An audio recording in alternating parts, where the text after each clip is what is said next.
hurum, bulan terhormat yang melatih kita supaya tampil lebih terhormat. Karena itulah selama sebulan ini di bulan Rajab ada latihan yang dipandu langsung oleh Nabi SAW, bagaimana melatih diri selama bulan Rajab sehingga kita tampil terhormat setelah itu. Kalau ada orang berlatih meninggalkan yang haram di bulan Rajab, di bulan-bulan hurum, pahalanya 2 kali lipat dari bulan biasa. 2 kali lipat. Jangan dikira nahi mungkar tinggalkan aja begitu, tidak. Nahi mungkar itu saat ditinggalkan ada pahalanya. Latihan 4 dulu. Satu yang di wajah nih, bagi sepekan. Di wajah ada apa saja? Mata, nih, ada lisan, ya depan ini. Pluslah telinga, nanti ikut ke kepala telinga itu. Demi Allah saya katakan, setelah berlatih selama sepekan, lihat apa yang terjadi. Kalau bisa berlatih selama sebulan Rajab begini, latihannya begini, maka Masya Allah, disebut oleh Allah berubah hamba itu bukan sekedar hamba, tapi namanya langsung disebut oleh Allah dengan Ibadur Rahman. Terakhir, saya berikan cara cepat saja. Ini nggak mudah latihannya, nggak mudah. Kalau ingin dimudahkan oleh Allah, ada satu amalan yang saat dikerjakan, amar ma'rufnya langsung terakumulasi dilakukan, nahi mungkarnya otomatis dicegah. Satu amal saja. Dan ini mengakhiri perjumpaan kita malam ini. Amalannya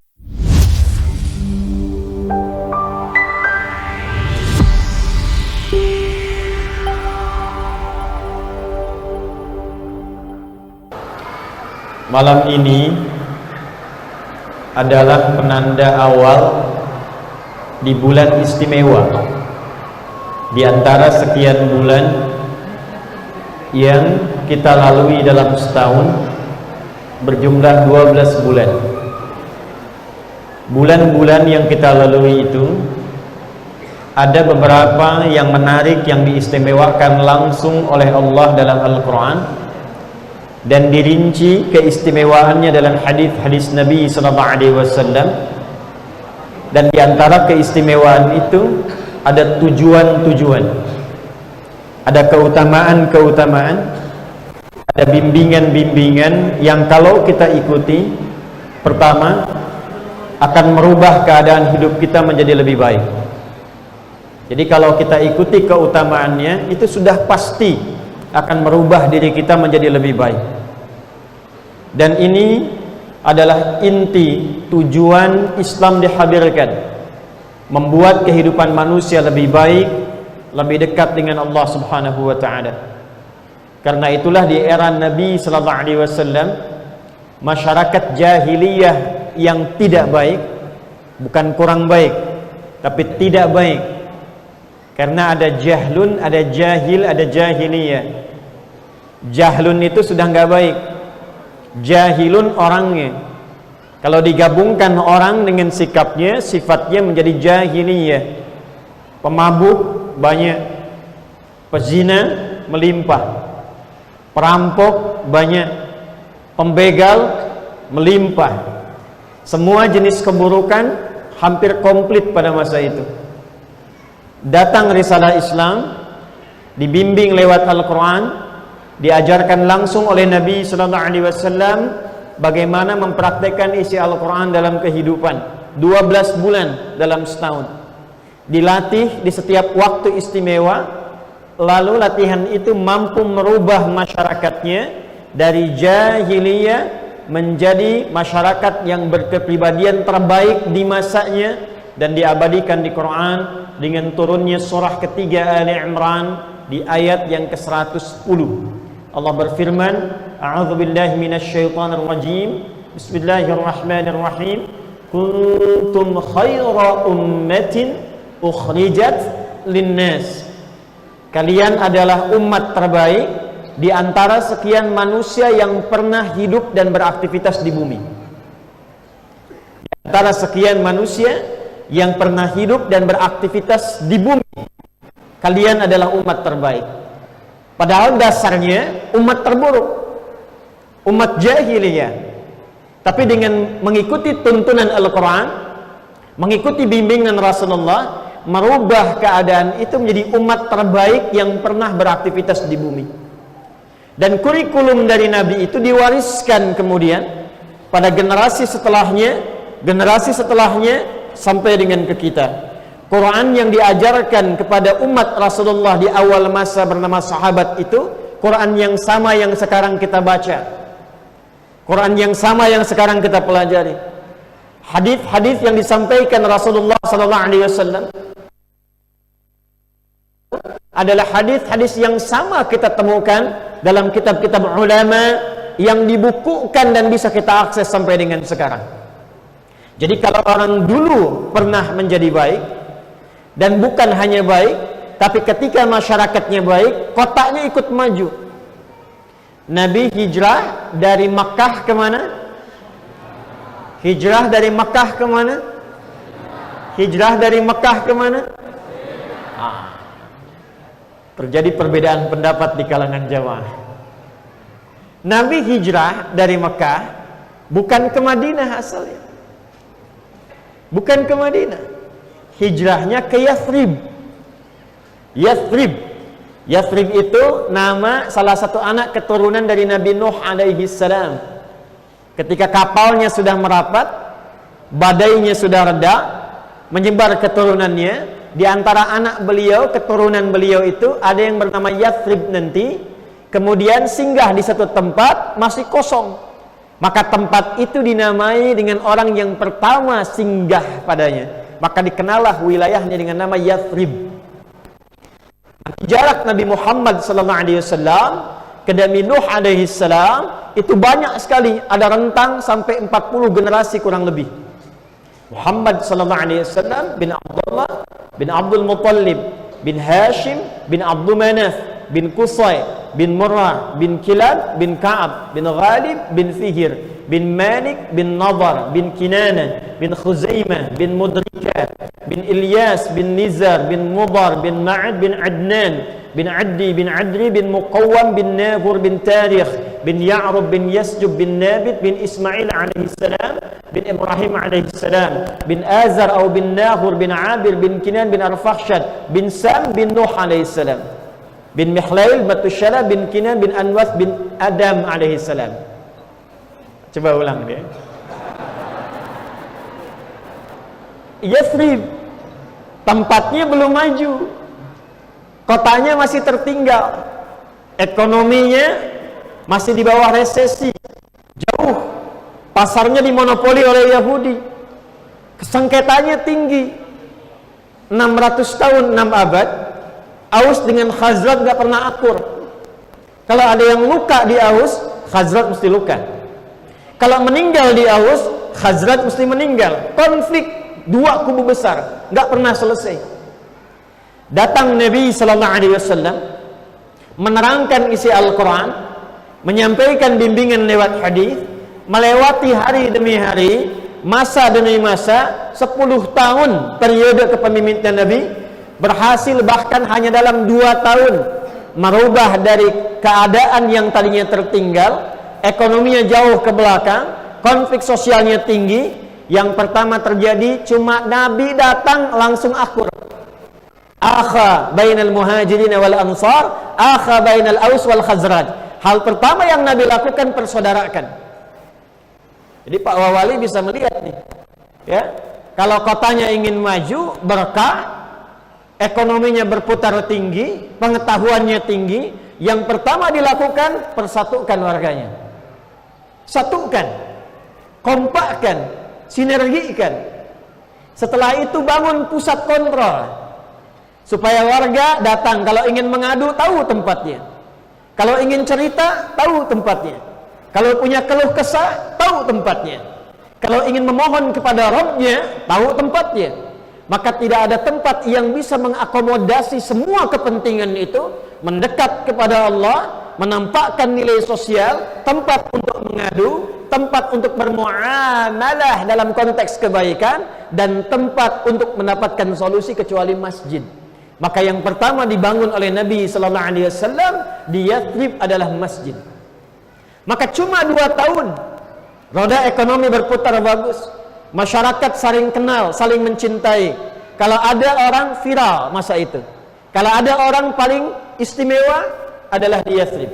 Kalau ada orang paling jujur, di Yathrib. Kalau ada orang paling dermawan, di Yathrib. Orang paling kompak, di Yathrib. Maka berubah jadi suasana kota yang mencerahkan, yang penuh dengan cahaya.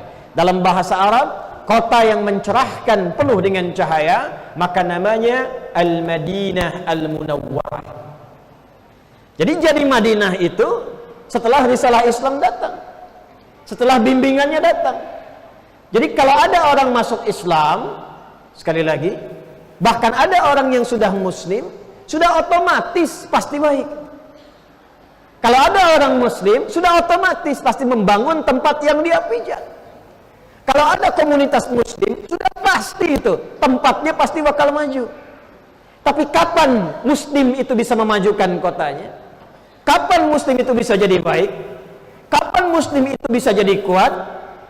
Caranya adalah dengan kembali mempelajari kurikulum Nabi Sallallahu Alaihi Wasallam. Saat itu dipraktekkan, pasti hal-hal positif tadi bisa kita raih. Dan dibawa kemanapun pasti maju. Bapak Ibu sekalian, pernah ada yang tahu Iberia tidak? Iberia. Kalau Spanyol tahu? Real Madrid tahu? Barcelona tahu? Tahu. Sevilla tahu? Ronaldo tahu? Yang pindah ke Saudi itu. Itu wilayah Portugal dan Spanyol dulu tertinggal. Namanya Iberia. Gelap. Nggak ada kemajuan. Kapan itu maju? Setelah gubernur di Afrika Utara. Jadi Afrika Utara itu dulu provinsi. Provinsi dulu di masa-masa Islam itu. Ya, apa saja nanti daerahnya? Ada Mesir, ada Libya, Tunisia, Maroko, Aljazair. Itu dulu wilayahnya, provinsinya Afrika Utara. Dapat permintaan dari Iberia, wilayah Spanyol, Portugal sekarang, minta dibantu, minta ditolong. Maka dikirimkan 10.000 orang di bawah pimpinan namanya Tariq bin Ziyad. Datang ke sana, dibantu, dibebaskan dari kezaliman, ditata kotanya, sampai maju 7 abad. Tidak ada kota paling indah di Spanyol pada saat itu, bahkan di Eropa, kecuali yang dikenal dengan Andalusia. Istananya, bangunan tata kotanya, arsitekturnya, ya, sampai dengan ke Sevilla, di sana ada istana namanya Alcázar. Sampai dengan sekarang, indahnya luar biasa, arsitekturnya luar biasa, dan ditemukan banyak ulama dan ilmuwan-ilmuwan besar lahirnya di Andalusia. Kapan itu datang? Saat berubah tempatnya menjadi Muslim yang benar-benar Muslim. Maka pada malam hari ini saya melihat, insya Allah wajah-wajahnya ini terlihat, apalagi yang dekat-dekat sini nih ya, sudah semakin bercahaya tuh, kena pantulan lampu ya. Insya Allah dari malam hari ini kita akan belajar yang dengan pelajaran itu insya Allah akan merubah kepribadian kita lebih baik dan memajukan kota yang Allah amanahkan kepada kita untuk berkehidupan di sini. Tidak cukup dengan amin, kita ngaji dulu ya. Baik, di antara kurikulum itu adalah kurikulum pelatihan langsung dari Allah Subhanahu wa taala yang diterangkan detailnya lewat Nabi Muhammad sallallahu alaihi wasallam di waktu-waktu tertentu, khususnya di beberapa waktu yang istimewa, dan kita pada malam hari ini tepat berada di hari pertama di antara sekian waktu dan bulan yang istimewa itu.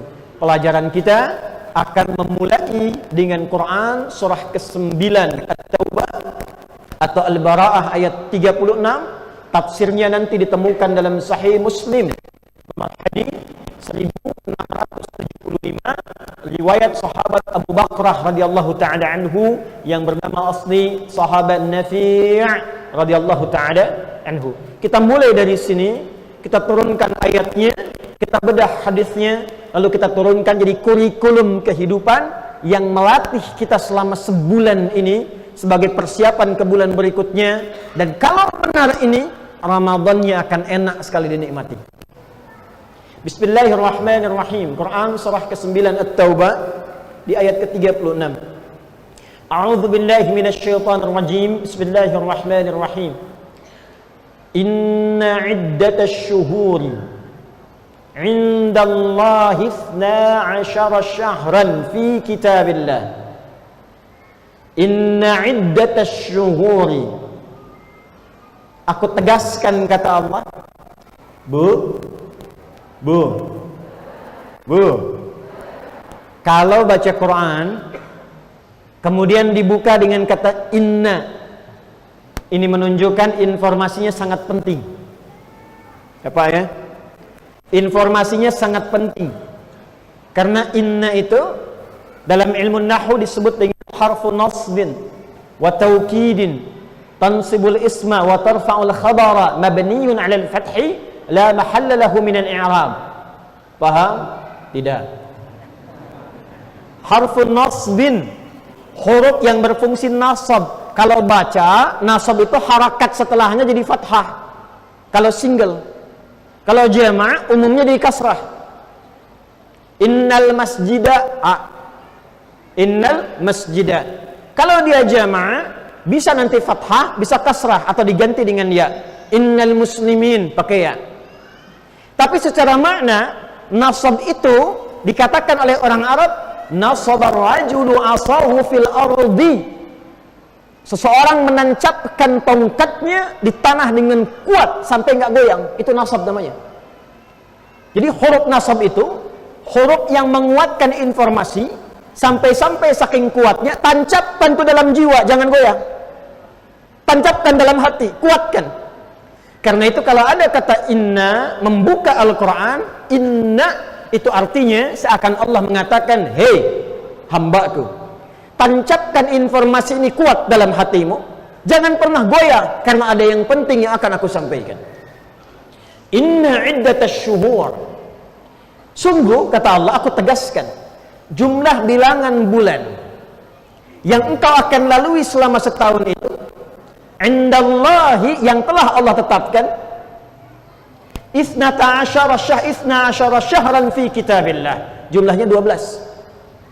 Sebentar ya, kita ngaji untuk menemukan detailnya bahasa Quran. Bapak Ibu, kalau 12 itu jama' atau tunggal? Banyak atau sedikit? Banyak itu bahasa Arabnya jama'. Nah, jama' itu ada dua. Ada menunjukkan banyak tapi bisa terhitung. Yang hadir pengajian ada 5 misalnya, bisa dihitung 1, 2, 3, 4, 5, cepat dihitung. Tapi kalau jamaknya bentuknya cukup banyak, bisa dihitung tapi hitungannya tidak secepat yang lebih awal. Hitungannya lebih kompleks, hitungannya ngukurnya lebih banyak, 1, 2, 3, 4, biasanya di atas 7 ke atas, 7, 8, 9, 10, 12 dan ke atasnya. Itu dalam bahasa Arab disebut dengan jamak kathrah. Yang pertama jamak qillah, yang kedua jamak kathrah. Jamak qillah yang bisa dihitung sedikit dari kata syahrun, satu bulan. Jamak qillahnya ashhur. Jamak kathrahnya syuhur. Jadi kalau disebutkan ashhur itu paling 3, 4 atau 5. Tapi kalau syuhur itu di atas 5, 8, 9, 10, 11, 12 itu syuhur.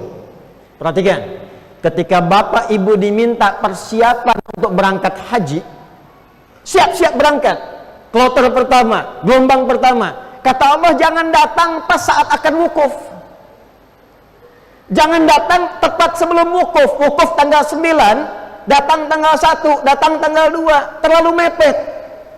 Maka persiapkan beberapa bulan sebelumnya, supaya tidak terjadi kemacetan yang parah, supaya diatur gelombang kepergiannya. Maka muncullah Quran surah kedua Al-Baqarah ayat 197 menggunakan kata ashhur. Perhatikan, al-hajju ashhurum ma'lumat, faman farada fihinna al-hajja fala rafatha wala fusuqa wala jidala fil hajj. Wa ma taf'alu min khairin ya'lamhu Allah wa tazawwadu fa inna khairaz zadi taqwa. Al-hajju, puncak menuju haji itu ashhurum ma'lumat, dipersiapkan beberapa bulan keberangkatannya di bulan-bulan yang sudah viral. Ashhur urutkan Minimal 3 bulan. Kalau bulan haji bulan 12, kurangi ketiga sebelumnya. Dzulhijjah, Dzulqa'dah, Syawal. Ramadan siapkan diri kita, Syawal sudah siap berangkat. Makanya gelombang pertama akhir Syawal. Pertengahan Dzulqa'dah. Nanti menjelang Dzulhijjah sudah merapat semuanya ke Arafat. Itulah asyhur. Tapi kalau bulannya lebih daripada 3, lebih daripada 5, 7, 8, 9, 10, 11, bahkan 12, berubah katanya dari asyhur menjadi syuhur. Pindah ke Quran surah 9 ayat ke-36. Inna iddatash syuhuri, bukan asyhur. Yang saya mau sampaikan, ini menunjukkan Al-Quran firman Allah, bukan kata-kata manusia. Kalau kata-kata manusia, siapa yang mengajari bilangan ini? Nabi nggak pernah belajar, Nabi nggak pernah sekolah. Kok bisa setiap katanya sesuai dengan keperluannya? Kok bisa setiap lafaz di dalam Al-Quran maknanya sesuai dengan kebutuhannya? Maka yang dimaksud di ayat ini, bilangannya bilangan lebih daripada 3, daripada 5, daripada 7, dan disebutkan tepat dalam Al-Quran. Inna iddatash syuhuri 'indallahi 12 syahran fi kitabillah. Kata Allah, saya atur setahun itu, saya tetapkan sejak penciptaan langit dan bumi, bilangannya ada 12 bulan. Setahun ada berapa? Setahun ada berapa? Yang mengatur itu siapa? Yang menetapkan itu siapa? Dan tahukah kita semua, satu-satunya kitab suci yang langsung menerangkan setahun 12 bulan, Al-Quran. Silakan Bapak Ibu cek, belajar baca, bandingkan. Cuma di Quran ditemukan itu. Romawi pernah mencoba menjadikan 13 bulan, gak bisa. Balik lagi ke 12. Artinya apa? Sebelum menjelaskan fungsi bulannya, Allah sudah mengenalkan kepada kita, hei, engkau yang beraktivitas 12 bulan dalam setahun, aku yang bikin waktunya, aku yang menata harinya, aku yang menata alamnya, aku yang menata ketentuannya. Seakan-akan Allah ingin mengatakan, kalau engkau ikuti aturanku, ini yang dilakukan di bulan ini yang dikerjakan di bulan ini yang kamu harus lakukan di waktu ini ketentuannya, ini kondisinya, baca ini, lakukan ini. Maka ujungnya apa? Aku berikan keberkahan, kenyamanan, kesuksesan, dan kebahagiaan dalam setiap aktivitasmu. Itu maksudnya. Nah sekarang kita bertanya, ya Allah, bagaimana menjalani 12 bulan itu? Seperti apa detailnya dari bangun tidur sampai tidur lagi? Maka turunlah keterangan ayat selanjutnya. Teruskan ayatnya. Inna iddatash syuhuri 'indallahi 12 syahran fi kitabillah yauma khalaqas samawati wal arda. Perhatikan. Minha arba'atun hurum. Dari 12 ini aku terangkan dulu ada 4 bulan yang istimewa. Ada berapa, Bu? Berapa, Pak? Perhatikan ya. Nanti ketika disebutkan waktunya, Allah merinci dengan keistimewaannya. Nabi mendetilkan kepada kita. Yang 4 bulan ini istimewanya oleh Allah disebut dengan kata hurum. Apa namanya? Minha arba'atun hurum. Dari 12 ini ada 4 yang aku sebut kata Allah bulan hurum. Hurum itu seakar dengan kata haram, seakar dengan kata hurmah, diserap ke dalam bahasa Indonesia menjadi hormat. Hormat itu dari bahasa Arab, dari bahasa Arab ya, dari kata hormatun. Hukum haram, haram itu dimunculkan dalam syariat, ditetapkan oleh Allah, bukan ingin mempersulit kita, bukan, tapi ingin menjadikan kita lebih terhormat di hadapan Allah, terhormat di kalangan manusia. Makanya muncul hukum disebut dengan haram. Awas jangan salah, haram itu seakar dengan kata hormat, hormat. Jadi munculnya hukum haram bukan ingin mempersulit kita, bukan ingin menghambat kita beraktivitas, bukan, untuk menjaga kita supaya tidak berbuat yang salah, dan dengan kesalahan itu mengurangi kehormatan kita di hadapan Allah, mengurangi kemuliaan kita di hadapan manusia. Contoh, maaf ya Pak ya, Ibu ya, Apa hukumnya mencela? Kenapa bengong? Halo? Apa hukumnya mencela? Udah tahu haram mencela juga kan? Apa hukumnya apa hukumnya ghibah? Saya tidak, Ustadz, tidak seperti ibu itu. Apa hukumnya hoax? Halo? Haram. Nah, kenapa jadi haram? Karena saat seseorang mencela, turun kehormatannya. Kalau nggak percaya silakan Pak Wawal itu, Pak Dedi, bangun cela tuh semua tuh. Ketika mencela, pasti akan balik dicela. Ketika mencela, pasti akan turun kehormatannya. Karena Allah tidak ingin makhluknya, hambanya ini turun kehormatan, maka muncullah hukum haram. Jangan dilakukan, nanti kamu jadi tidak terhormat. Sedangkan aku ciptakan kamu dari ujung kepala sampai ujung kaki itu sudah terhormat. Bapak Ibu sekalian, kita ini makhluk mulia. Mulia dengan firman Allah, ingat itu. Sejak Allah mencipta kita, melekat kemuliaan pada diri kita. Tadi dibacakan surat At-Tin, surah 95 oleh imam kita. Itu diawali dengan sumpah risalah Nabi terbesar. Nabi Isa alaihi salam, wat-tini waz-zaitun. Nabi Musa alaihi salam, wa turi sinin. Nabi Muhammad sallallahu alaihi wasallam, wa baladil. Untuk apa tiga sumpah itu? Untuk menunjukkan kemuliaan bentuk tubuh kita saat dicipta. Laqad khalaqnal insana fi. Setelah tercipta, diberikan potensi sifat mulianya. Pindah ke Quran surah 17 Al-Isra ayat ke-70. Walaqad Adam wa hamalnahum fil barri wal bahr. Sungguh aku ciptakan semua anak cucu Adam dengan bawaan yang mulia, ujung kepala sampai ujung kaki. Fisiknya paling bagus, makanya disebut bashar. 35 kali disebutkan dalam Al-Quran. Itu pertama diciptakan disebut bashar. Wa idh qala rabbuka lil malaikati inni khaliqum bashara. Quran surah 15 ayat 28. Bashar itu tampilan yang indah, halus, bagus. Nggak percaya? Di Bengkulu ada kebun binatang, Pak. Ada.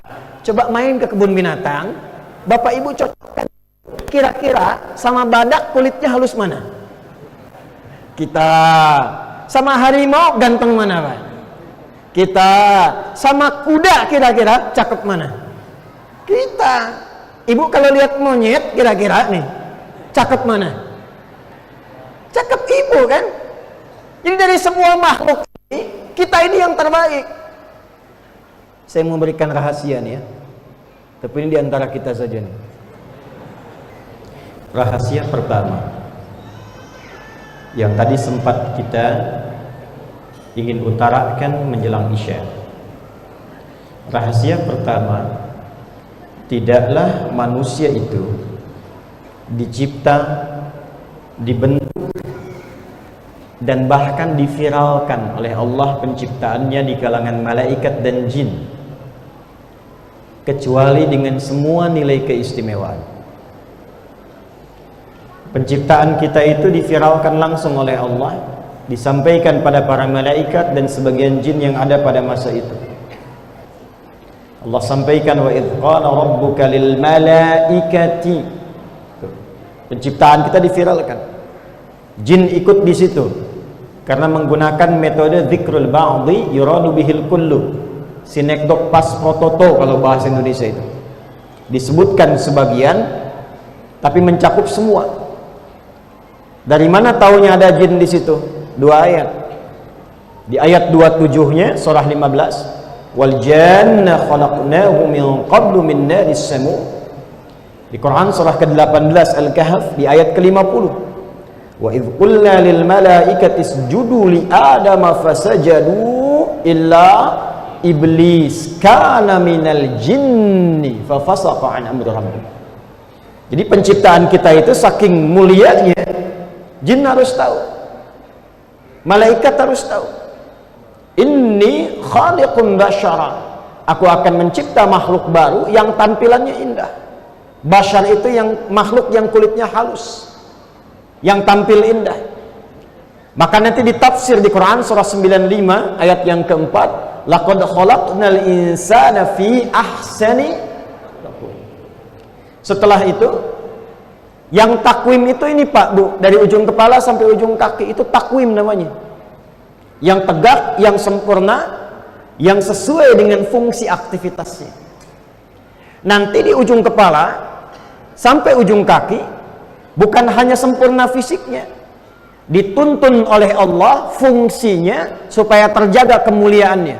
Ini dimuliakan nih dari kepala sampai ujung kaki.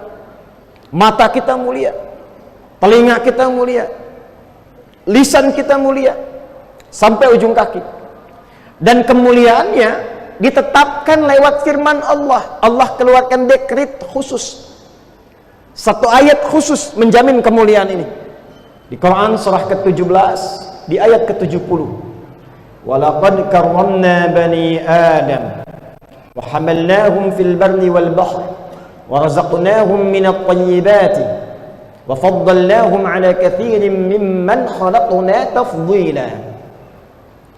Lam dengan qad ketemu, lam saja sudah taukid, qadnya sudah tahqiq. Lamnya menguatkan, qadnya menjamin.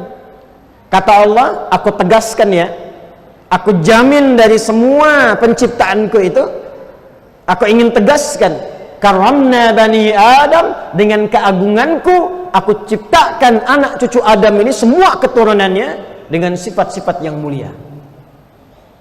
Makanya ujung kepala sampai ujung kaki ini Pak mulia, mulia.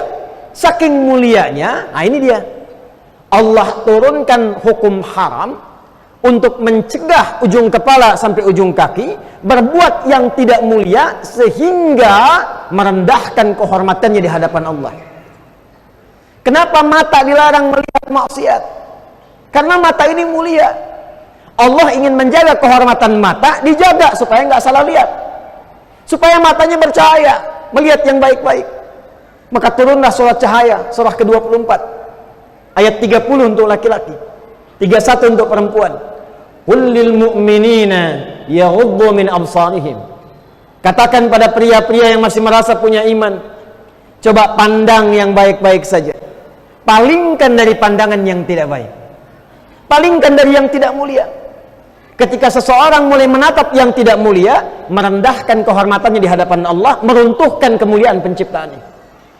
Karena itu orang yang suka lihat gambar-gambar yang tidak bagus, gambar-gambar yang kotor, yang jorok, video-video yang tidak layak untuk dilihat, itu pasti sedang merendahkan diri di hadapan Allah.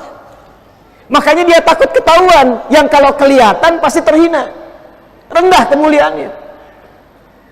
Demikian perempuan, wa kullil mu'minati yaghdudna min absarihinna. Perempuan pun jaga pandangan karena matamu aku ciptakan dengan mulia. Insyaallah.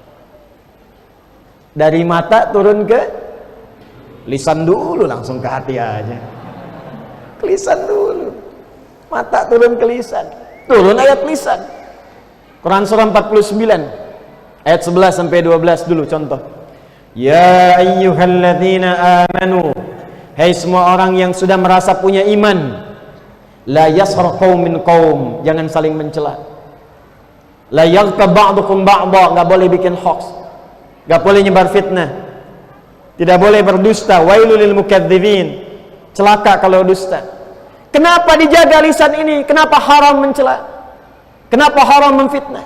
Haram berdusta? Untuk menjaga kemuliaan lisan. Sebab kalau lisan bertutur yang tidak baik, kemuliaannya berkurang. Allah sayang, jangan sampai ada hambaku terhina, jangan sampai ada hambaku hidupnya tidak mulia. Jaga lisan. Maka muncullah ajaran kalimat thayyibah, dilatih setiap ba'da salat. Kata Ibnu Abbas radhiyallahu taala anhuma dalam salah satu hadis yang sangat viral, kunna fi ahdi Nabi sallallahu alaihi wasallam la na'rifu inqida' as-shalah illa bi sawti takbir. Kami di era Nabi enggak tahu selesai salat itu sudah selesai kecuali beberapa tempat kedengaran subhanallah, subhanallah, alhamdulillah, Allahu akbar. Artinya apa? Di awal-awal masa yang belum paham dibimbing oleh Nabi, dijaharkan, dibimbing supaya tahu. Kalau sudah paham makin sir, sudah mengerti masing-masing. Jadi untuk menjaga lisan supaya baik ada urutannya. Itu Itu ada urutan kapan jahar, kapan tengah-tengah, kapan sir. Bismillah juga begitu, 70 hadis. Ada yang jahar, Bismillahirrahmanirrahim. Ada yang sir, Bismillahirrahmanirrahim. Ada yang gak dibaca sama sekali, Alhamdulillahirabbil alamin. Ada rakaat pertama dibaca, selanjutnya tidak. Bismillahirrahmanirrahim, selanjutnya tidak. 70 hadis, 4 cara. Nanti ada yang milih jahar, ada yang sir, ada yang gak dibaca sama sekali, ada rakaat pertama dibaca, selanjutnya tidak. Latihan dari Nabi untuk menanamkan kalimat bismillah dalam jiwa kita. Kenapa? Karena kita mulia. Wa razaqnahum minat thayyibat, karena Anda mulia, maka makannya pun mesti dari cara yang benar. Karena tubuh kita mulia, asupannya mesti betul, mesti mulia. Caranya harus mulia, yang dimakan pun harus benar. Maka turun Quran surah kedua ayat 168 sebagai tafsirnya. Ya ayyuhan nasu kulu mimma fil ardi halalan. Ya disebutkan 361 kali dalam Al-Quran untuk manggil yang dekat, menengah dan jauh. Ayyuha disebutkan 150 kali dalam Al-Quran. Ayyunya munada untuk menegaskan, haknya tanbih untuk mengingatkan. Kata Allah, hei semua manusia dimanapun yang merasa dekat, menengah atau jauh dariku, aku tegaskan, aku ingatkan, kalau cari makan silahkan menyebar. Tidak semua yang di Bengkulu asli Bengkulu. Tadi saya makan salah satu restoran, ternyata dari Bandung. Dapat jodoh di Bengkulu, alhamdulillah. Buka restoran, berkembang. Saya tanya sudah berapa lama di Bengkulu? Alhamdulillah Ustadz, baru 15 tahun. Rizkinya dari Bandung, dapatnya di Bengkulu. Dia merantau, dapat. Tapi kata Allah apa yang disampaikan? Kulu mimma fil ardi halalan. Carinya dengan cari yang halal. Kenapa? Karena Anda mulia. Jangan cari dengan yang haram, nanti kemuliaannya runtuh. Makanya di Islam dilarang mencuri, dilarang korupsi. Pak Wali ya, jangan korupsi Pak. Kita ingatkan mumpung ada di sini kan ya. Iya. Pak Gubernur kita ingatkan jangan korupsi. Kenapa? Karena mulia. Sebab kalau itu dilakukan pasti merendahkan kemuliaan. Bahkan kalau ngaji Qur'annya lebih dalam lagi, setiap jabatan dilekatkan, keluarga terbawa. Jadi kadang-kadang psikologi Quran bilang begini, hati-hati kalau berbuat salah. Kamu yang salah, anakmu bisa kena. Bapaknya yang korupsi, anaknya yang dibully. Tetangganya main lato-lato. Hati-hati. Makanya pikir-pikir dulu. Ibu juga begitu, karena di Quran psikologinya gitu Bu. Kalau suami yang punya jabatan, istrinya juga melekat. Coba, bapaknya yang RT, ibunya ibu, padahal namanya Yeti itu. Jadi ibu RT coba, padahal yang RT bapaknya. Yang wali kota bapaknya, ibunya ibu wali itu. Jadi ketika ibu tidak bisa mengontrol perbuatan, suami kena. Dan problemnya di Quran, wanita diberikan 2 nama. Kalau sendirian disebut mar'ah, kalau banyakan disebut nisa. Kalau sendirian disebut apa? Mar'ah, dari kata muru'ah, yang senang tampil indah dan terhormat. Seakar hurufnya dengan mir'ah, cermin. Mir'ah cermin, mar'ah perempuan. Makanya perempuan dekat dengan cermin. Itu normal. Mau kesini ngaca dulu. Di jalan lihat spion mobil, ngaca lagi. Mau masuk lihat handphone, ngaca lagi. Tidak apa-apa, itu mar'ah. Tapi kalau banyakan jadi nisa. Nisa itu seakar dengan nasa, sifat gemar cerita, mencurahkan apa yang dirasakan. Turun Quran surah 4 ayat 34. Fassalihatu qanitatun hafizatu lil ghaibi bima hafizallah. Kadang-kadang lupa yang dicurhatin itu hal yang tidak seharusnya dibuka. Judulnya pengajian tuh, ketemu sama temen. Apa kabarmu? Alhamdulillah baik. Gimana keluarga? Anak-anak sehat? Suami gimana? Itu masalahnya tuh. Mulai itu. Sekarang nggak pengajian bikin status sendiri kan? Itu yang bahaya tuh. Hati-hati. Salah langkah, yang lain kena. Wa razaqnahum minat thayyibat wa faddalnahum ala katsirin mimman khalaqnahu tafdila. Dan semua makhluk yang ada itu, yang pernah aku cipta, manusia ini makhluk unggul. Yang bibit unggul itu kita, Pak, bukan tumbuhan. Ini bibit unggul ini, makhluk unggul, ujung kepala sampai ujung kaki terhormat. Dan ada ujian. Kalau malaikat terhormat, wajar karena nggak diuji, sifatnya cuma takwa. Jaminannya Quran surah 66 ayat yang ke-6. La ya'sunallaha ma amarahum wa yaf'aluna ma yu'marun. Malaikat tuh nggak kenal salah, kata Allah. Dan tupoksinya pasti benar, nggak akan tertukar. Nih contoh. Pernah dengar malaikat Jibril korupsi ayat? Pernah. Nggak pernah. Pernah dengar malaikat Israel, malaikat maut tertukar mencabut nyawa? Nggak ada. Jibril, saya bosan lihat Firaun, kamu aja yang cabut deh. Nggak ada. Tetap yang nyabut malaikat maut. Quran surah 32 ayat 11. Qul yatawaffakum malakul mautil ladzi wukkila bikum. Jadi kalau malaikat itu pintar, malaikat itu soleh, wajar tercipta dengan sifat takwa namanya, soleh terus. Malaikat nggak kenal salah, lawannya setan. Setan nggak kenal benar. Makanya malaikat di Quran disebutkan 88 kali, setan disebutkan 88 kali. Setan nggak kenal benar, malaikat nggak kenal salah. Manusia di tengah-tengah punya takwa dorongan malaikat, punya fujur yang diwaswasi setan. Quran surah ke-91 ayat 7 sampai dengan 8. Wa nafsin wa ma sawwaha fa alhamaha fujuraha wa taqwaha. Manusia tengah-tengah. Makanya manusia itu kalau soleh di atas malaikat, karena untuk soleh itu ada ujian. Awal-awali ada proyek nih, renovasi Masjid At-Taqwa. Datang satu vendor, Pak, kami Pak kalau bisa dipilih, ada komisi Pak 100 juta.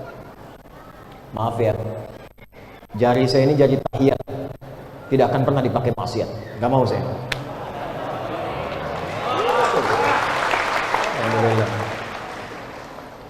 Tapi kata bosnya naik 1 miliar Pak. Tunggu sebentar, saya istikharah dulu. Tidak boleh ada istikharah Pak dalam maksiat. Ya, jaga. Jadi ada tantangan. Jadi kalau beliau ini mau berbuat baik, belum tentu bisa langsung itu. Ada godaan dulu, ada perasaan dulu, ada hambatan dulu, ada malasnya dulu.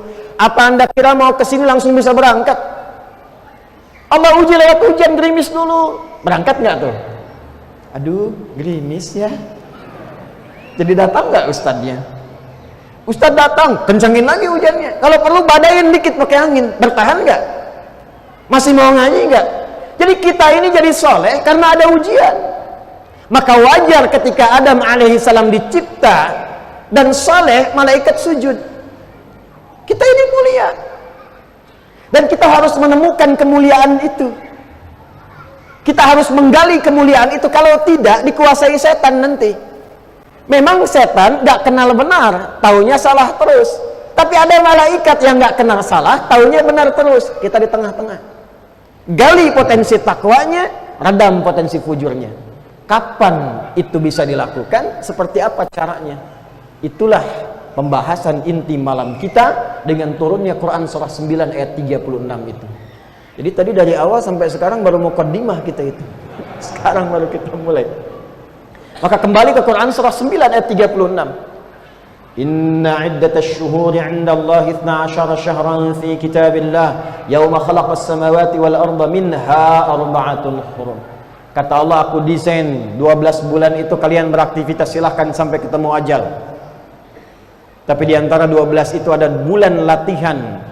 Bulan latihan untuk menjaga kehormatan. Namanya bulan hurum. Ada 4 bulan. Berapa bulan? 4. Apa saja 4 bulan itu? Lihat tafsirnya dari Nabi. Dan lihat bagaimana Nabi membimbing umatnya dari tafsir itu. Pindah ke Sahih Muslim. Karena kalau tafsir pasti di hadis.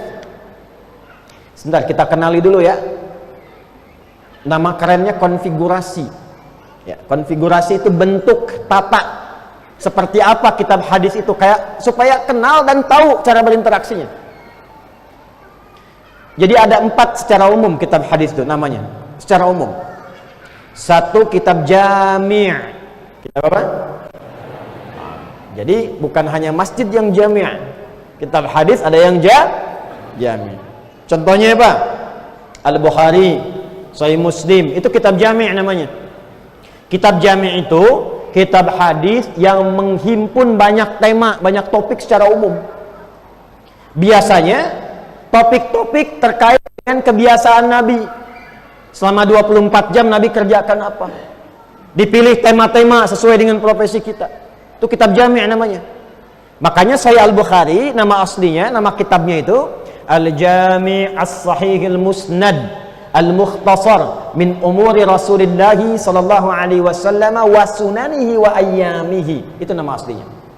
Kita coba ulangi. Al-Jami' As-Sahihil Musnad Al-Mukhtasar min umuri Rasulullah sallallahu alaihi wasallam wa sunanihi wa ayyamihi. Kata Imam Al-Bukhari, kitab saya ini isinya banyak topik. Topiknya saya urutkan dulu, infonya tersambung ke Nabi. Saya pastikan sahih. Saya urut-urut dari sipulan sampai ketemu Nabi. Saya terangkan nggak panjang-panjang, singkat padat. Ini ayatnya, ini hadisnya. Di caranya begini beliau itu. Ada 97 topik disusun oleh beliau temanya. Ini yang merasa imannya seringkali turun naik. Kayak lift, naik turun naik turun naik turun. Kalau sedang naik semangat sholat sunnah dikerjakan. Kalau sedang turun jangankan sunnah, subuh terlambat, fardu kadang-kadang terlambat. Gimana supaya naik gak turun-turun? Maka topik kedua namanya Kitabul Iman, topik menjaga iman. Ada 57 hadis. Dibagi subtopik, subtema. Ini ayatnya, ini hadisnya. Ini ayatnya, ini hadisnya. Cara menjaga iman dengan amalan fisik bagaimana? Cara menjaga iman dengan amalan harta bagaimana? Cara menjaga iman dengan menjaga maksiat supaya tidak terjerumus bagaimana? Kitabul Iman. Saya lihat ada adik-adik nih yang belajar nih di kampus.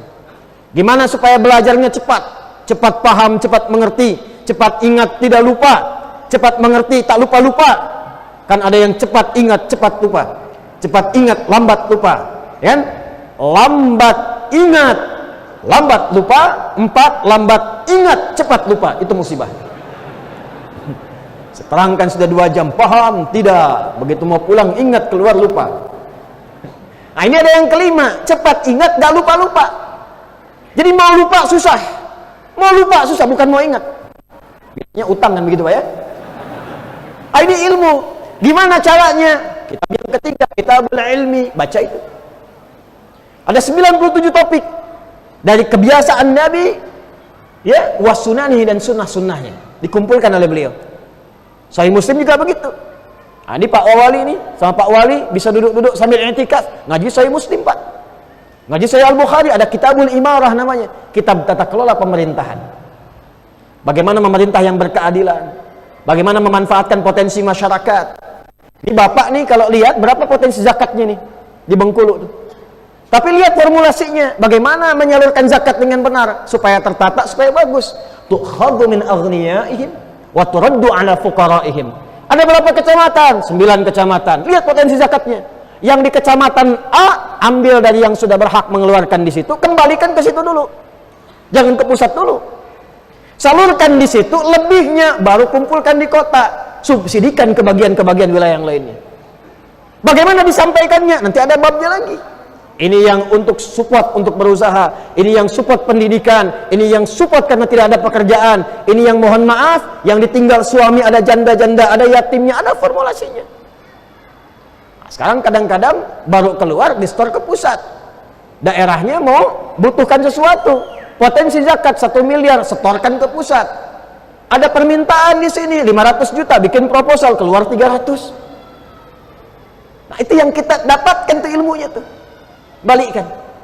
Wa razaqnahum minat thayyibat wa faddalnahum ala katsirin mimman khalaqna tafdila. Balik. Kembali ke Nabi sallallahu alaihi wasallam, itu kitab pertama Sahih Muslim. Kedua kitab Sunan namanya. Kitab Sunan. Sunan itu kitab hadis yang disusun berdasarkan urutan fikih. Dikala antum mau ngaji bab taharah, cara wudu yang benar bagaimana? Cara sholat dari awal sampai akhir bagaimana? Di Al-Bukhari itu masih umum. Sahih, iya betul sahih, paling sahih. Tapi babnya belum tentu mencakup semua. Karena urutannya masih umum. Cari kitab sunan. Sunan Abu Daud, Sunan At-Tirmidzi, Sunan An-Nasai. Ya, kalau Sunan Kalijaga nggak ada di situ ya. Dan Gunung Jati nggak ada, itu yang ngajarkan. Kitab sunan. Contoh. Antum kalau i'tidal baca apa? I'tidal barusan tadi baca apa? Sami'allahu liman hamidah, Rabbana walakal hamd. Kemudian mau sujud. Habis i'tidal itu ruku apa tahiyat? Sujud, amat ya. Habis i'tidal sami'allahu liman hamidah, sujud. Ini saya tanya, kalau mau sujud pakai telapak tangan dulu, pakai lutut dulu? Yang telapak tangan angkat tangan coba. Yang lutut, yang semuanya. Nah itu ditemukannya di mana? Di Al-Bukhari, dicari sampai kiamat kurang 2 hari nggak akan ketemu. Jadi kalau antum mengandalkan Al-Bukhari saja nggak sujud-sujud ntar tuh. Allah liman hamidah, Allah liman hamidah, gimana? Baca di kitab sunan ketemu tuh. Di mana ditemukannya? Kita bisa temukan di Sunan Abu Daud misalnya. Nomor 838 dari Wa'il bin Hujur radhiyallahu taala anhu, paling kanan sebelah bawah di kitabnya itu. Itu yang pakai lutut. Yang pakai telapak tangan beda 2 nomor, 840 paling kiri atas di Abu Hurairah radhiyallahu taala anhu. Dua-duanya ada. Nah, kalau nggak paham nanti, nggak ngerti ngaji seperti ini, nggak tahu kitabnya, potensinya bisa salah paham. Saya baru pulang dari Libya, nyampe ke Indonesia, ngajar di Bekasi, suami istri malam-malam nggak tegur sapa semalaman gara-gara perkara telapak tangan atau lutut. Suami pulang kantor macet, nggak sempat ke masjid, pulang di rumah. Ini nyata kisahnya, kami alami. Ya, tiba-tiba istri lihat, suami turun pakai lutut dulu, istri baru ngaji. Begitu ngelihat, salah. Kalau salah masih mending, bid'ah itu yang agak repot tuh. Tidak apa-apa, karena kan belum tahu. Kalau belum tahu jangan dicela. Tidak boleh mencela. Saya tidak mengajar Anda untuk saling mencela, saling berbagi. Kalau sudah tahu pilihan, tidak perlu saling memaksa. Kalau yang kurang tepat, kita luruskan dengan cara yang baik. Jelas ya? Fadzakir innama anta dzakir lasta alaihim bimu. Kamu tidak ditugaskan untuk menguasai orang, untuk mengingatkan saja. Maka apa yang terjadi? Nah, ini salahnya. Istri tanpa muqaddimah. Begitu salam, assalamualaikum warahmatullah, assalamualaikum warahmatullah, langsung maju tanpa muqaddimah. Papa salah. Sedangkan suami apa bu? Di rumah tangga itu tugasnya bagian apa? Pemimpin. Pemimpin cirinya apa? Nah, ciri pertama pemimpin itu tidak mau dipimpin. Hanya menerima masukan, jarang menerima saran. Ya, itu sifatnya itu. Tapi itu sifat bagus untuk pemimpin. Karena itu diberikan masukan yang positif. Nah ini cara masuknya salah. Papa sholatnya salah. Suami defense. Kenapa emang mah? Harusnya tadi waktu sujud, bukan lutut dulu, telapak tangan dulu. Langsung suami balas, mama yang gak baca hadis. Padahal dua-duanya gak tahu hadisnya. Tempat A, suami ngaji tempat B, nggak ketemu tuh dua-duanya. Datang ke saya besok itu semalaman nggak tegur sapa, udah. Padahal suami baru pulang kerja, udah bini begitu, udah sholat, udah mau bareng-bareng, nggak tegur sapa, nggak saling tengok, cuman gara-gara tangan. Tahu, begitu tanya, begitu saya senyum. Saya bilang, bapak yang pakai lutut di Sunan Abu Daud nomor hadis 838 nih paling kanan sebelah bawah. Kitabnya begini dari Wa'il bin Hujur radhiyallahu taala anhu. Ibu yang pakai telapak tangan dari sahabat Abu Hurairah nomor hadis 840 nih kiri atas cuma beda 2 nomor. Oh, gitu ya Pak Ustaz. Senyum pulang. Cuma beda 2 nomor. Wa'il masuk Islam dari awal-awal sebelum Abu Hurairah. Nabi masih segar. Ikut perang Badar, ikut perang Uhud, ikut perang Tabuk, segar. Lihat Nabi sholat, sujudnya pakai lutut. Abu Hurairah masuk Islam 3 tahun sebelum Nabi meninggal, tahun 7 Hijrah. Nabi SAW wafat usia kurang lebih 63 tahun. Jadi kalau 3 tahun sebelum meninggal usia berapa? 60 tahun. 60 tahun itu penyakitnya klasik, pasti lutut. Makanya banyak riwayat Nabi sholat kadang pakai tongkat, kadang nyandar ke tiang, lututnya mulai bermasalah. Makanya saat turun pakai telapak tangan. Tapi dua hadis ini ingin menunjukkan bahwa problemnya bukan tua atau muda. Jadi jangan disimpulkan kalau ada anak muda dia sujud pakai telapak tangan, Anda lihat tua nih. Gitu. Bukan, itu salah. Ya. Kaidahnya al-ibratu bi'umumil lafzi la bi khususis sababi. Lihat lafadznya. Maksudnya apa? Untuk memudahkan, kalau Anda mau pakai lutut, boleh. Lutut bermasalah pakai telapak tangan. Sebab kalau nggak dijelaskan susah. Pelanggan bermasalah telapak tangan pakai lutut. Jadi yang pakai lutut benar, yang pakai telapak tangan benar, yang salah yang pakai kepala duluan itu yang beda. Nah, itu kitab sunan namanya. Nah, ini Anda kalau mau belajar sirah, cari hadis. Ini saya mau ingin anak saya seperti Ibnu Abbas radhiyallahu taala anhuma, meriwayatkan 2000 hadis. Saya pedagang nggak sempat banyak lihat ta'lim, nggak sempat banyak ngaji, tapi anak saya harus dapat. Mana Ibnu Abbas itu hadisnya radhiyallahu taala anhuma. Saya pengen seperti Sayyidah Aisyah, kata ibu, yang rajin, bisa ngajar ke depan. Berapa banyak hadis diriwayatkan?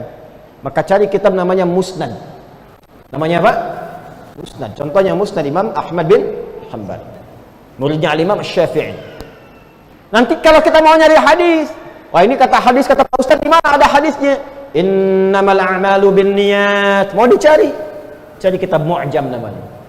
Ada 4. Nah, sekarang ini ayatnya Quran surah 9 ayat 36, hadisnya kita lacak di hadis Muslim. Nomor hadis 1675. Kalau mungkin nanti ada beda, misalnya cetakan karena Anda mukhtasar misalnya, nah maka cari rawinya namanya Abu Bakrah radhiyallahu taala anhu. Nama aslinya Nafi' radhiyallahu taala anhu. Langsung saya bacakan cepat ya. Maaf sebelumnya saya tanya dulu, kita sampai jam berapa ini? Oh, ya ada apa-apa. Yang penting Anda nyaman ya, insyaallah. Silahkan Anda sampai subuh, saya jam 9 pulang. Malam ini khusus kita informasi, besok kita tanya jawab. Besok dana materi. Besok tanya jawab. Ya, saya tanya Anda jawab ya. Besok di Masjid Taqwa juga gitu ya. Cuma beda tempat tapi kita diskusi. Besok libur ya? Insyaallah ya. Baik. Lanjut dulu. Qala haddatsana qala Rasulullah sallallahu alaihi wasallam. Langsung ke Nabi sallallahu alaihi wasallam. Perhatikan. Inna zamana qad istadara ka hayati. Perhatikan baik-baik. Waktu itu akan terus berputar seperti asalnya. Yauma khalaqas samawati wal ard. Ketentuannya telah ditetapkan sejak bumi dicipta. Jadi Pak Ibu, kita itu akan menjalani waktu setiap hari begitu aja. Sekarang malam nih Bu, Pak, besok ketemu malam lagi. Waktunya netral. Yang merubah keadaan itu aktivitas kita. Jadi besok tuh sama aja. Sekarang 8.42 malam PM, besok ketemu waktu begini juga, pas di waktu yang sama. Terus tuh pindah menit, pindah detik. Waktu nggak berubah, begitu aja, berputar aja. Yang merubah keadaan tuh kita. Saya waktu kesini, waktu Tanwir Muhammadiyah kan belum ada ini nih. Sekarang ada ini. Besok-besok mungkin akan lebih bagus lagi kanan kirinya. Nggak cukup dengan amin, kan Bapak nanti yang wujudkan tuh. Insyaallah. Ya. Besok mungkin ada payung di luar gitu kan. Insyaallah yang kalau ada kajian Jumat berkah ada sarapannya, ya. Amin. Insyaallah. Tapi saya sudah dengar programnya, Masya Allah luar biasa Pak. Nanti kita sinergi itu ya. Nanti di akhir aja saya sampaikan. Balik lagi. Nah, jadi kalau kita nggak manfaatkan waktu dengan baik, rugi. Kalau kita ingin mengisi waktu untuk dimanfaatkan, berubah namanya dari zaman menjadi asrun. Orang Arab mengatakan al-waqtu alladhi yu'asiruna fahuwa asrun. Waktu yang kita isi, yang sekarang kita manfaatkan, diisi dengan aktivitas, namanya asr. Mau apa nih? Harus punya rencana. Harus punya rencana, siapkan dari malam ini. Besok mau ngapain? Besok jamaah di mana subuh? Infak di mana? Jam 7 kerjakan apa? Jam 8 bagaimana? 9 seperti apa? Harus punya rencana. Makanya sholatnya disebut subuh dari kata asbah. Quran surah 81 ayat 18. Was-subhi idza tanaffas. Kalau sudah subuh mesti jelas rencananya. Eksekusi. Tanafas itu mulai aktivitas. Ya, tumbuhan keluarkan oksigen. Matahari bersinar membelah kegelapan malam, itu tanafas. Was-subhi idza tanafas. Nah, kita manusia makhluk mulia sudah punya rencana. Dari mulai subuh ada kegiatan apa yang mau dikerjakan. Itu kita bawa menghadap Allah, kita sholat, minta petunjuk, minta kemudahan. Aktivitasnya sudah ada. Siapkan dari sekarang. Nah, itulah muslim. Kalau tidak dikerjakan demikian, nggak tahu nanti. Jam 7 nggak tahu mau kemana. Besok nggak tahu bangun jam berapa. Malam nanti mau tahajud atau tidak. Coba saya tanya ya. Jawab masing-masing di hatinya saja. Besok mau baca Quran berapa ayat? Siapa yang mau ke surga angkat tangan? Yang surganya Firdaus. Yang pengen ketemu Nabi. Angkat tangan tinggi-tinggi. Ditanya besok mau baca Quran berapa ayat, gak bisa jawab. Ini kadang-kadang gak adil. Kan yang mengangkat kita tinggi itu Quran kita. Kan Quran kita tuh. At-Tirmidzi nomor hadis 2915 kan? Ya, Iqra warfa, Iqra warfa. Fa inna akhira qiraatika akhir manzilatika fil jannah. Nanti saat masuk surga itu, setiap naik baca Quran yang biasa engkau bacakan di dunia. Itu yang menentukan naik lagi, naik lagi, naik lagi. Kayaknya anak-anak kecil di Palestina itu anak-anak kecil tuh, kecil. Kalau sudah hafal 30 juz, itu dadahin, bercandanya begini ke teman-teman yang belum hafal. Nanti kalau saya di surga tempat yang tinggi, saya dadahin kamu di bawah ya. Yang di bawah itu yang didadahin tuh 15 juz, 20 juz. Tuh. Yang di atas 30 juz. Bukan juz 30. Tapi kebiasaan baca nanti dibagi 3. Ahlul qiraah, ahli baca, ahlul tilawah, ahli faham, ahlul hifzi, ahli hafalan. 3 kemuliaan. Anda tinggal pilih mau jadi ahli baca, ahli tilawah mengkaji, atau ahli hifzi menghafal. Semuanya punya keutamaan. Nggak apa-apa Ustaz, saya belum sempat maksimal menghafal. Baca. Ada one day one juz, one day one page.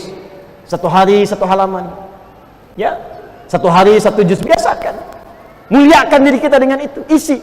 Yang penting tahu apa yang mau dikerjakan. Kalau kata orang Cicahem, orang Bandung, jangan kumaha engke kumaha. Ya, jangan bagaimana nanti bagaimana. Itulah asrun. Makanya ada asrun dengan kerugian namanya khusrun. Wal asr innal insana lafi illa alladzina amanu wa amilus shalihat. Itu Quran surah 103. Balik. Nah, cara kita mengisi waktu itu diatur oleh Allah. Berputar-putar 24 jam hari.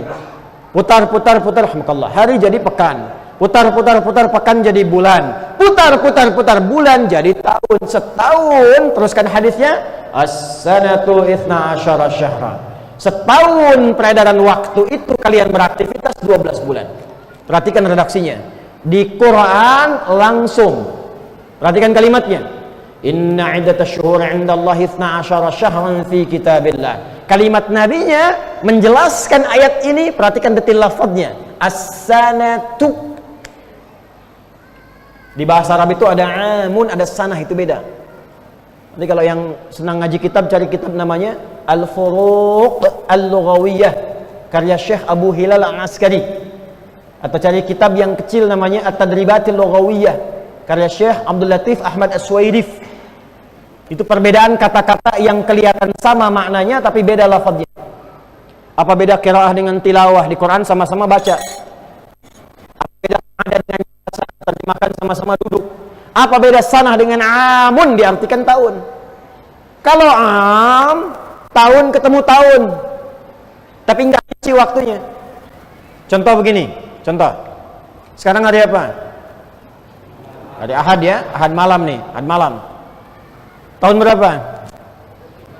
Ambillah misal Masehi 2023 atau tahun 1444 Hijriah.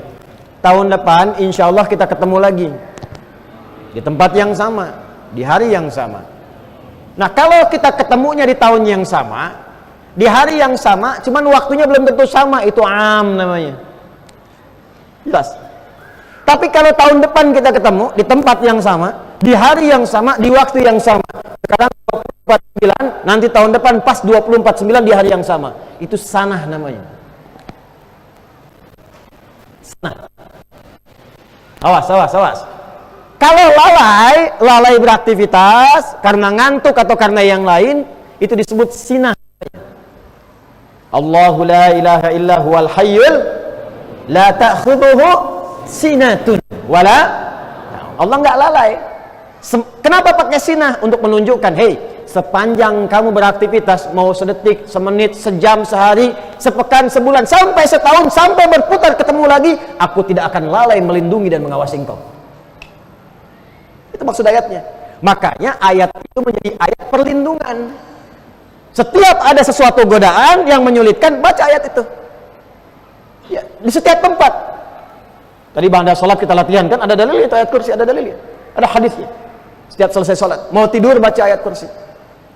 Ada gangguan pekerjaan pak, dorongan, ngasih proyek yang nggak jelas apa, provokasi, pakai ayat kursi. Kalau nggak mempan pakai ayatnya, lempar pakai kursinya sekalian pak. Ya, terus perhatikan, minha arba'atun hurum, cepat. Dari setahun itu kata Nabi, ada 4 yang Allah perintahkan kepadaku untuk menjelaskan pada kalian wahai umatku. 4 bulan istimewa melatih kehormatan kita. Thalathun mutawaliyat. 4 itu dari 4 itu 3 berurutan. 3 berurutan. 1 Dzulqa'dah atau Dzulqi'dah. Sudah? Bisa disebut Qa'dah, bisa disebut Qi'dah. Walaupun secara bahasa Qi'dah, tapi lafaz hadisnya Qa'dah. 1. Bulan keberapa Dzulqa'dah? Dzulqi'dah? 11. Kalau berurutan berarti maju. 11, kemudian 12. Kemudian Dzulhijjah. Kemudian selanjutnya apa? Setelah 12 berapa? 1. Bulan 1 apa? Pakai Al-Muharram. Apa? Begini. Kalau Muharram itu perbuatannya, hukumnya haram. Waktu kita berlatih meninggalkan yang haram itu pakai al depannya. Contoh gini, mabuk, perbuatannya muharram, diharamkan. Hukum mabuk haram. Zina muharram, hukumnya haram.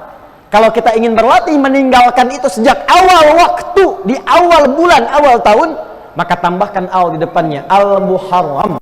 Bulan kita berlatih meninggalkan segala yang diharamkan oleh Allah. 3 berurutan. Nah, gitu ngajinya. Nah, itu nyambung. Makanya setelah itu safar. Apa itu safar? Safar itu dari kata sifrun. Dulu zaman Nabi, bahkan di jahiliyah, orang-orang sejak bulan safar meninggalkan Hijaz, meninggalkan Mekah untuk dagang. Sehingga seakan-akan tempatnya kosong, disebutlah safar. Sifrun untuk mencari safra. Safra itu yang kekuning-kuningan emas. Ya. Nanti waktu Islam tetap ditetapkan waktunya, namanya safar juga. Berubah maknanya, menunjukkan kesan yang baru.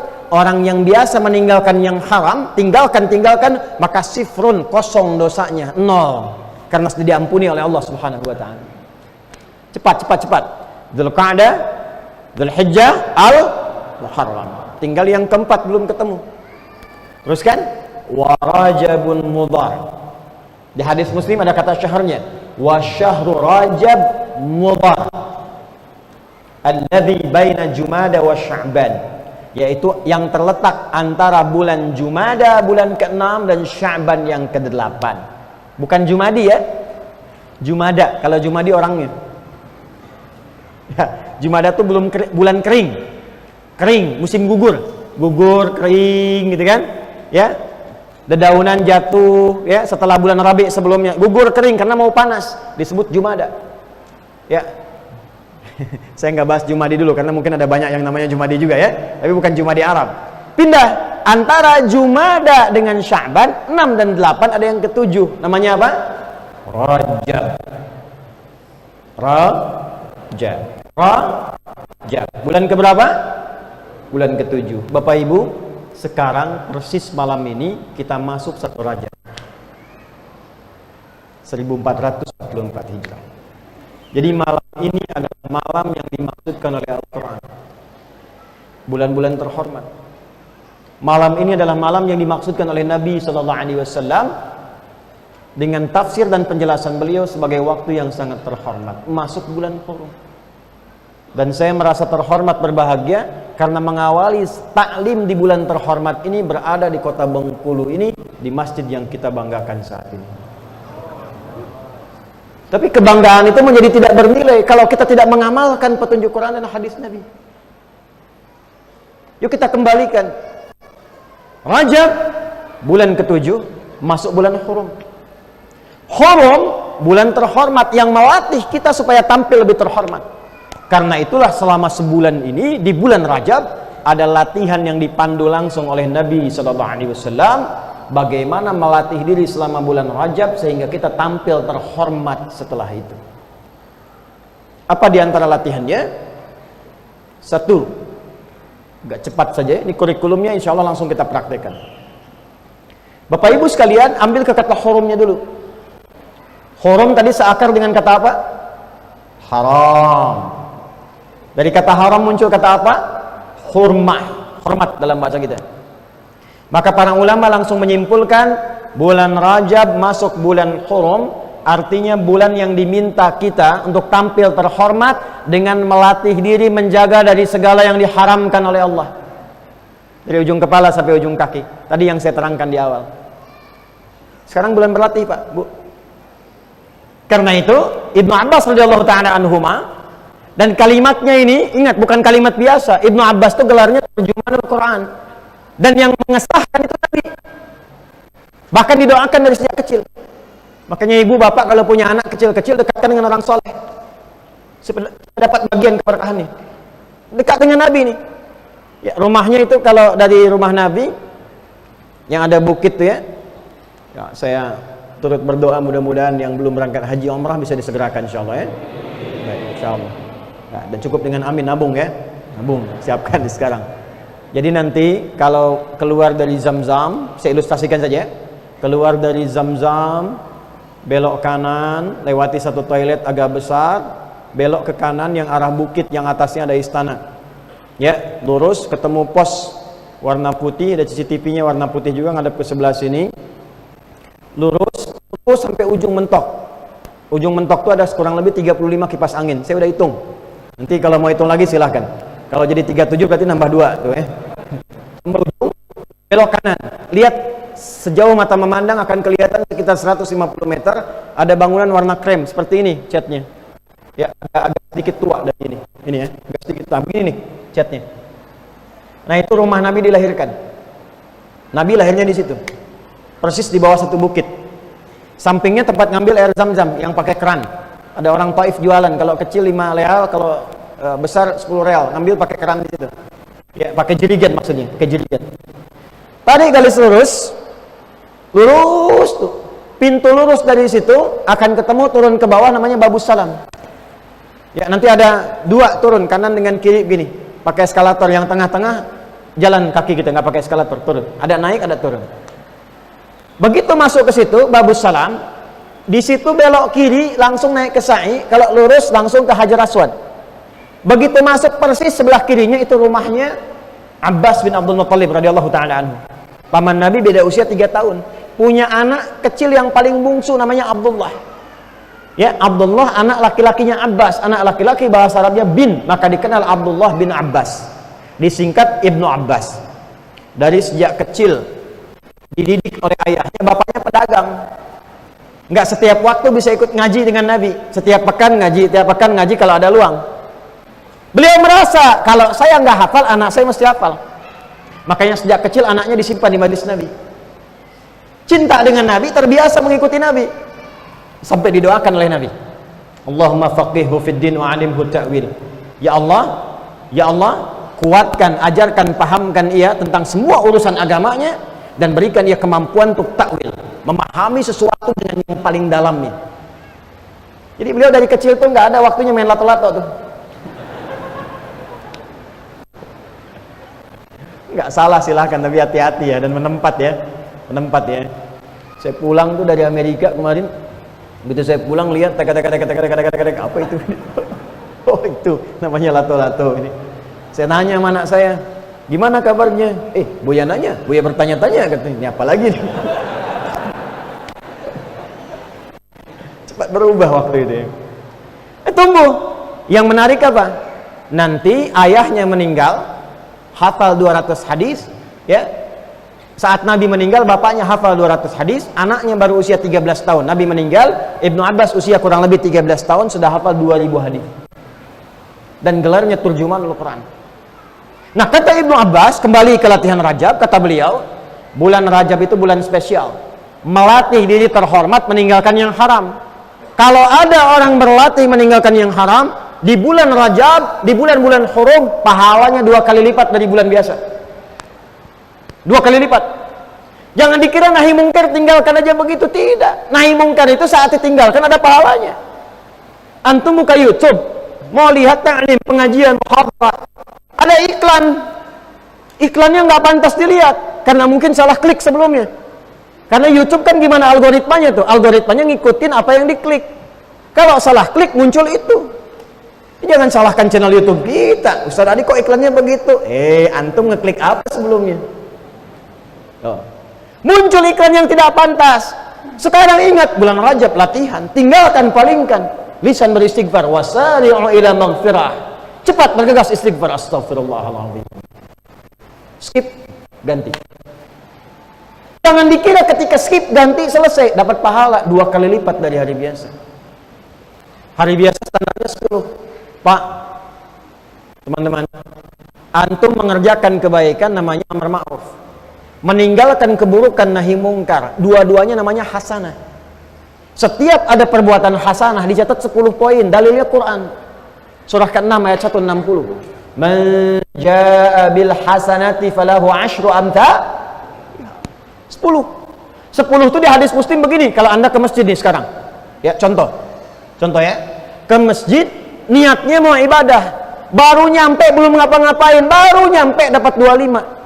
1 keduanya 500 tahun, 2 ketiganya 500 tahun, 3 keempatnya 500 tahun, 500 tahun jaraknya.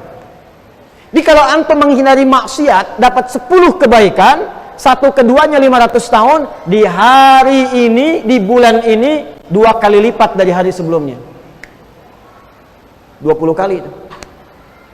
Lihat yang tidak baik, keluar dari sini, insya Allah di sini nggak ada baligo yang nggak baik ya, nggak ada gambar-gambar yang nggak bagus ya. Nah, jadi kalau ada gambar yang nggak bagus, Pak Wali diskusi dengan Pak Wali, tertibkan, pahala 2 kali lipat, Pak. Ya, bulan Rajab berlatih, semua sekolah misalnya berlatih menerapkan kebaikan, disiplin, jujur, tingkatkan kejujuran, tingkatkan kebaikan, jauhi maksiat, tanda tangan, ceklik, dikerjakan, dapat pahala lagi. Ya, lihat, astagfirullah, ada yang nggak bagus. Tapi jangan telat tuh, lisan istighfar, mata nggak berpaling. Astagfirullah, bisa begini ya. Mata turun ke lisan, latihan.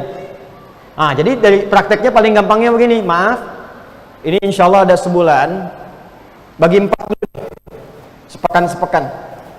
Latihan yang paling pokok dulu seperti wudu. Yang fardu kan yang dibasuh, yang diusap ada 4 kan, setelah niat kan. Di Quran surah ke-5 Al-Maidah ayat 6. Ya ayyuhalladzina amanu idza qumtum ila shalah faghsilu wujuhakum, 1, wa aydiyakum ilal marafiq. Kemudian wamsahu bi ru'usikum wa arjulakum ilal ka'bain. Latihan 4 dulu. 1 yang di wajah nih bagi sepekan. Di wajah ada apa saja? Mata. Nih. Ada lisan. Ya, depan ini. Pluslah telinga. Nanti ikut ke kepala telinga itu. Coba latihan selama sepekan ini, matanya jangan pandang yang maksiat, pandang yang baik-baik saja. Lihat masjid, lihat orang-orang yang sedang mau ngaji, lihat ceramah, lihat orang-orang saleh. Ya, ibu berusaha tatap yang baik-baik, bapak berusaha tatap yang baik-baik. Lihat mushaf, pajangkan yang bagus-bagus, latih. Begitu melihat yang tidak baik, cepat palingkan. Demi Allah saya katakan, setelah berlatih selama sepekan, lihat apa yang terjadi. Bersamai dengan lisan. Kalau mau marah, tahan. Mau mencela, tahan. Diprovokasi, mau marah, tahan. Rajab, bulan Al-Muharram. Begitu nahan, pahala dituliskan 20 kali lipat, 10 kali lipat kali 2, 20 pahala. Ini bukan teoritis, bukan ngarang-ngarang, ayatnya ada, hadisnya ada. Nanti pekan berikutnya, yuk pindah dulu. Ya, kemana? Tangan nih. Makanya basuh wudhu itu, ya, yang paling utama ini dari depan sampai ke siku nih. Tidak salah dari siku ke bawah, tidak salah. Tapi Quran mengatakan, wa aydiyakum ilal marafiq, tanganmu itu sampai ke siku, dari sini ke sini. Ila tuh di lini hayati syai', di ujung sesuatu. Saya berangkat dari Bengkulu ke Jakarta. Mulainya dari mana? Bengkulu. Berhentinya di mana? Jakarta. Itu ila namanya.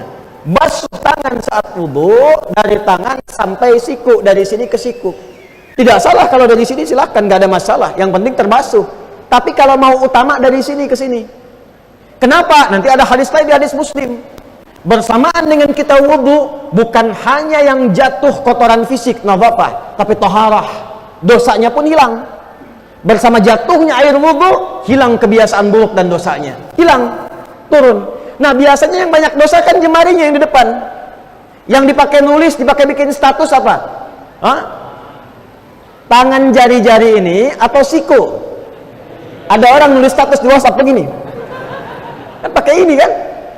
Nah, ini berlatih nih, nulis yang baik, pegang-pegang yang baik, ya, buka mushaf, jadi saksi di akhirat. Bicara ini, al-yawma nakhtimu ala afwahim wa tukallimuna aydihim. Ini bicara ini.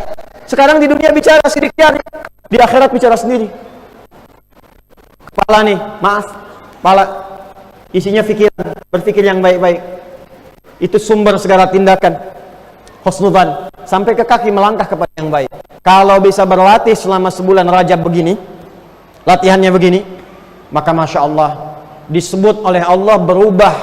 Hamba itu bukan sekedar hamba, tapi namanya langsung disebut oleh Allah dengan Ibadur Rahman. Ibadur Rahman, hamba-hamba Allah yang penyayang. Gimana sifatnya? Turunlah surah Al-Furqan. Wa ibadur rahmanil ladzina yamshuna 'alal ardi hauna wa idza khatabahumul jahiluna qalu salama. Masya Allah. Maaf, wajahnya punya aura kebaikan. Yang dalam bahasa Nabi begini, khiyaru ibadillahi idza ru'u dzikrallah. Anda kalau ingin lihat hamba-hamba Allah yang saleh, kalau ingin lihat hamba-hamba Allah yang terbaik, kata Nabi, Anda melihat wajahnya saja ingat Allah. Hadis sahih. Wasyiraru ibadillahi, dan seburuk-buruknya hamba itu, awas hati-hati, an-namam, para pengadu domba.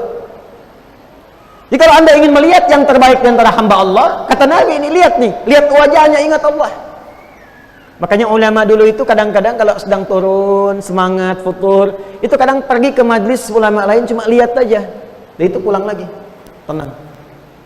Coba lihat tuh ulama-ulama kita yang saleh, para habaib, kiai-kiai kita itu, ustad-ustad kita itu, lihat ya.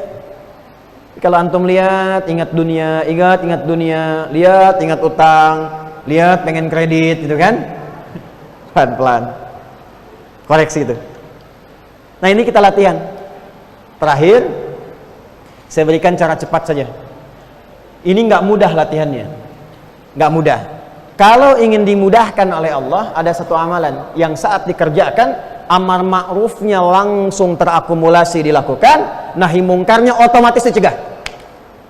Satu amal saja, dan ini mengakhiri perjumpaan kita malam ini. Amalannya disebut asyam. Apa namanya? Bukan asyap, asyam. Asyam. Apa artinya syam? Secara singkatnya puasa. Yuk, puasa di bulan hurum. Ya. Bulan Rajab itu puasanya untuk berlatih aja. Dan gak harus sering.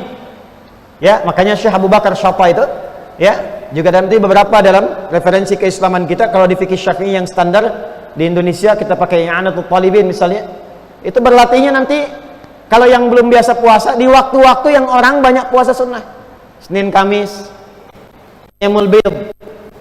Kalau mau agak cepat nanti puasanya puasa Daud misalnya. Ingat ya, cuman puasa Daud, bukan sholat Daud. Ya, Puasa itu sehari puasa, sehari tidak. Sehari puasa, sehari tidak. Jadi nggak ada yang maksudnya sholat Daud, duhur sholat, asar tidak. Maghrib sholat, isya tidak. Nggak ada ya. Baik. Balik sini, balik. Jadi kalau pengen cepat, rumusnya adalah puasa. Besok Senin ada kesempatan. Cuma karena libur, menghormati, mungkin ada makanan dan sebagainya, nggak apa-apa. Boleh buka, nanti Selasa niatkan puasa. Bisa boleh, puasa bulan haram. Ya, tapi jangan banyak-banyak. Nanti banyaknya di Sya'ban, perbanyak. Lebih banyak lagi Ramadan. Rumusnya begitu hadisnya. Sekarang nih standar-standar aja dulu. Yang penting melatih diri, yang penting puasa. Kenapa puasa? Sebab puasa itu satu ibadah yang saat dikerjakan otomatis membuat orang berbuat baik bertambah. Contoh ya, nanti lihat nih. Tuh, sampai kaget. Kalau orang nggak puasa, sholat fardu biasa puas. Tapi kalau puasa, ibadah sunnah dikejar-kejar. Saya tanya nih, tarawih itu fardu atau sunnah? Sunnah, memang sunnah. Tapi ibu sudah pasang sajadah dari maghrib. Kenapa? Bulannya karena puasa. Nggak puasa ada yang minta, belum tentu diberi. Puasa dicari-cari. Berapa yatimnya? Berapa miskinnya? Dicatat. Puasa. Dan puasa itu dahsyatnya bisa otomatis mencegah orang berbuat maksiat. Minimal karena latihan, takut batal puasanya. Besok-besok terbiasa. Maghrib di sini jam 8.35, jam 6 18.35, 6.35 PM. Jam 6.15 ada yang maki-maki, dasar kamu begini, begini, begini. Padahal orang itu pemarah, tapi saat puasa dia nggak balas, diem aja. Istrinya tanya, papa nggak balas? Nanti habis maghrib. Maghrib dia lupa tuh, takut batal semua pahalanya. Itu puasa ya. Nah, jadi bulan Rajab ini bulan mulia. Yuk kita berlatih untuk memperbaiki diri. Nggak usah tunjuk orang lain, diri pribadi saja. Muhasabah, banyak introspeksi diri. Mulai dengan puasa sedikit-sedikit, tingkatkan sholat. Karena Rajab ini bulan awal sholat. Nanti perintah Isra Mi'raj yang paling juga populer riwayatnya waktunya di bulan Rajab. Salah satu yang paling populer. Nabi dikandung, Sayyidah Aminah itu mengandung bulan Rajab. Masjidil Aqsa dibebaskan bulan Rajab. Perang Tabuk bulan Rajab. Rajab itu banyak ujian-ujian, tapi dari situ menjadi tangguh. Insya Allah lulus bulan Rajab, dimulai dari sini kita tunjukkan kepada dunia. Insya Allah warga di kota Bengkulu, insya Allah semua saleh dan salihat. Ya, Bengkulu bebas maksiat insya Allah. Ya, Bengkulu beramar ma'ruf insya Allah. Karena itu mari kita sama-sama niatkan. Yang penting malam ini kita sadar bahwa sekarang bulan Rajab, sekarang sudah awalnya. Jaga dari maksiat, hati-hati, perbaiki diri, dekatkan diri dengan Allah, mulai pelan-pelan puasa untuk melatih diri, persiapkan untuk kedepannya lagi. Nah, saya minta, karena besok nanti insya Allah kita tanya jawab saja, kita diskusi ya. Saya ada kesempatan sedikit lagi besok saja ba'da subuh, mungkin tak lama, karena saya pun kalau terbang ke Jakarta ya, langsung di bandara, melepas lagi untuk berangkat ke Malaysia, ke Istanbul, untuk sisa-sisa ke Tripoli. Jadi kami sedang siapkan program beasiswa, insya Allah berangkat 36 orang untuk belajar sampai S3 calon ulama. Nah, saya minta Pak Wali ini sama Pak Wali tolong duduk diskusi. Harus ada dari Bengkulu. Dulu saya terakhir ke sini saya kirim ke Sudan ya. Ada satu orang ya, insya Allah tahun depan selesai itu. Ya, saya harap tahun-tahun depan ada lagi tuh. Ya, yang dikirimkan direkomendasikan, nanti kita seleksi. Saya minta yang ikhwan-ikhwan ya, yang baca Quran yang bagus-bagus sampai 30 juz. 30 juz. Nanti kalau sudah bagus bacaan boleh ikut seleksi. Kalau bisa cepat dari bulan ini. Nanti dibuka, insya Allah dibuka di awal bulan depan, Februari akan dibuka untuk pengiriman imam ke luar negeri. Nanti kita ada yang kita kirim ke Amerika, ke Kanada, ke Jepang, ke Korea. Ya, jangan cuma annyeonghaseyo, jadi imam sana. Ya, ada 60 masjid, 60 musalla. Insya Allah nanti kita ada programnya tuh.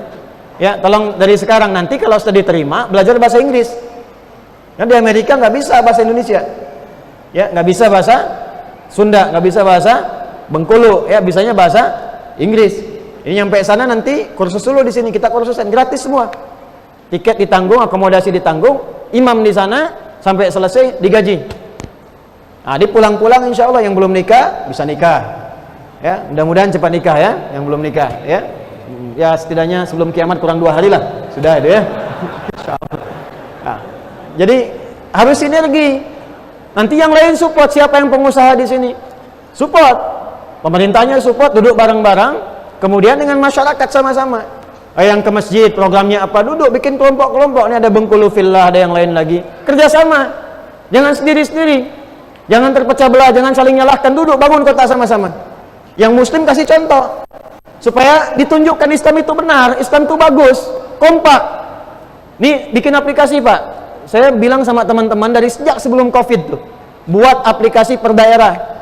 Nanti warga yang punya profesi masukkan ke situ, yang tukang beras siapa, tukang pakaian siapa, yang jual sayur siapa. Orang Bengkulu yang pengen belanja tinggal klik nyampe tuh, belanjanya ke situ. Jadi perputarannya ada di situ.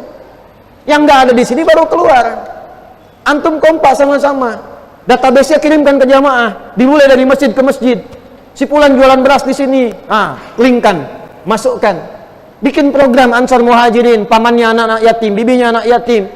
Bikin program saling integrasi. Jangan tidak harus dengan uang. Saya ke New Zealand, when I was in New Zealand, there are so many several of donation. Itu banyak beberapa donasi. Ada food donation, not only money. Bukan cuma uang. Ada yang beras, ada yang kentang, ada yang macam-macam. Disilahkan yang punya kebun kentang taruh samping masjid. Yang punya beras lebih taruh. Nanti didistribusikan. Siapa yang butuh beras, siapa yang butuh kentang. Sekarang masa digital, bikin web Pak. Taruh siapa yang mau jadi orang tua asuhnya si fulan. Si fulan butuh rice cooker, siapa yang mau bantu rice cooker? Kirim rice cooker, nggak harus uang. Kalau bisa begitu, terasa kenikmatan bermasyarakat itu. Dan lebih terasa lagi berislam yang sesungguhnya. Jadi Islamnya bukan hanya tertulis di Quran dengan yang kita baca. Bukan hanya di hadis yang kita kaji, Islam dipraktekkan dalam kehidupan, baru terasa nikmatnya. Kita butuh praktek keislaman. Butuh beramal sesuai Al-Quran dan Sunnah. Itulah Quran dan Sunnah yang seindahnya. Siap ya? InsyaAllah ya?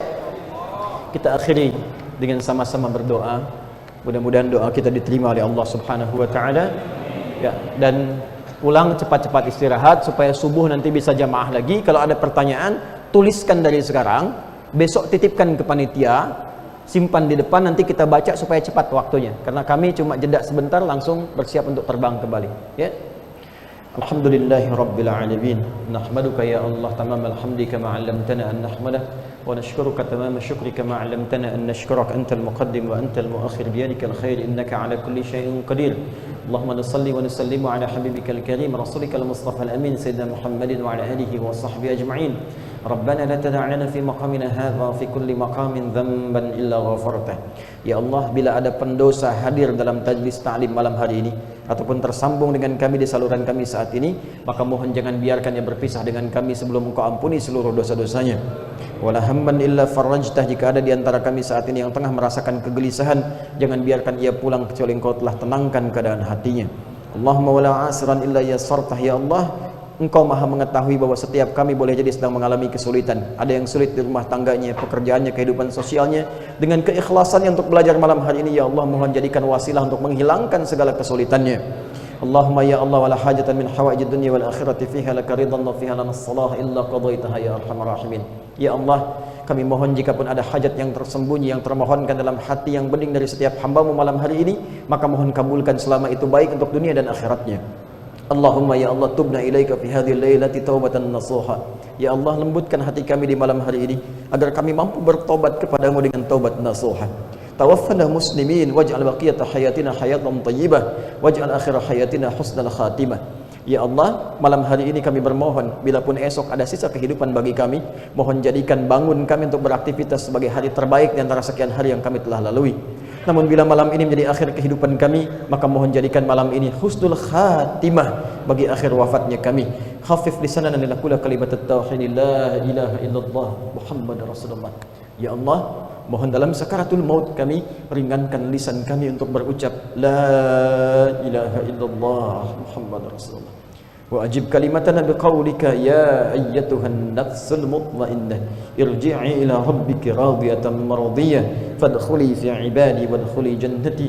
Dan mohon ya Allah, jawab kalimat kami pada saat itu dengan panggilan-Mu yang indah, hei jiwa-jiwa yang tenang, cepat pulang kepadaku. Aku ridha dengan amal-Mu, Engkau pun akan ridha dengan pemberianku. Kau bagian dari hamba-Ku, nikmati surga yang telah Aku siapkan untuk-Mu. Allahumma ishtaqna bi Rasulillah sallallahu alaihi wasallam. Ya Allah, kami merindukan perjumpaan dengan Rasulullah sallallahu alaihi wasallam. Warzuqna al-fursata nakuna ma'ahu yaumal qiyamati ya arhamar rahimin. Kami mohon ya Allah, sekalipun di surga yang paling sederhana, surga yang paling biasa, jangan hilangkan kesempatan kami untuk bersua dengan Rasulullah sallallahu alaihi wasallam. Allahumma ya Allah, ij'al jam'ana hadza jam'an marhuma wa tafarraqana min ba'di tafarruqan ma'suma. Ya Allah, jadikan pertemuan kami pertemuan yang menjadikan kami saling menyayangi, dan bila pun kami mesti berpisah, jadikan perpisahan kami saling menguatkan di antara kami. Alif baina qulubina wa jannibna minat tafraqah. Ya Allah, lembutkan kami untuk bersatu dalam kebaikan dan jauhkan kami dari perpecahan. Wahfad umara'ana waj'alhum udala. Ya Allah, berikan bimbingan perlindungan pada para pemimpin kami yang Engkau amanahi untuk bertugas. Bimbing mereka ya Allah agar bersikap adil untuk meringankan hisab mereka di akhirat kelak. Waj'al ulama'ana ya Allah mukhlishin laqad-din. Dan mohon bimbing para ulama kami agar menyatukan umat, ikhlas dalam berdakwah dan mendekatkan umatnya kepadamu ya arhamar rahimin. Allahumma rabbana atina fid dunya hasanah wa fil akhirati hasanah wa qina adzaban nar. Wa sallallahu ala habibikal karim rasulikal mustafa al amin sayyidina Muhammadin wa ala alihi wa sahbihi ajma'in. Wa akhiru da'wana subhanakallahumma wa bihamdika nashhadu an la ilaha illa anta nastaghfiruka wa natubu ilaik. Walhamdulillahi rabbil alamin. Tidak terasa, bulan Rajab hampir meninggalkan kita. Pertanyaannya, sudahkah kita meninggalkan jejak kebaikan di dalamnya? Jangan biarkan waktu yang Allah muliakan ini berlalu begitu saja tanpa perubahan dalam diri, sekecil apapun amalan yang kita lakukan dengan ikhlas. Bisa menjadi sebab turunnya rahmat dan ampunannya. Mari kita tutup bulan Rajab dengan hati yang lebih lembut, niat yang lebih lurus, dan tekad untuk menjadi pribadi yang lebih baik. Semoga Allah menerima setiap amal kita, mengampuni dosa-dosa kita, dan menuntun kita menuju jalan pulang yang diridhoi oleh-Nya.